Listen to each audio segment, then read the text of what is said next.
how to create Jet2 Holidays account. So if you want to create a Jet2 Holidays account, then first open up a browser, any browser that you're comfortable with.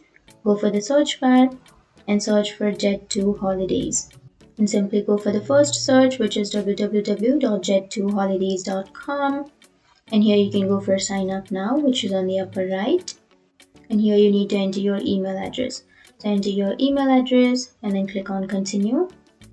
And here click on send verification code. And now you will get a verification code to your email address. So you need to open up your mail. So here you have received your mail, right? So what you can do is you can simply copy this code and you can paste that code here.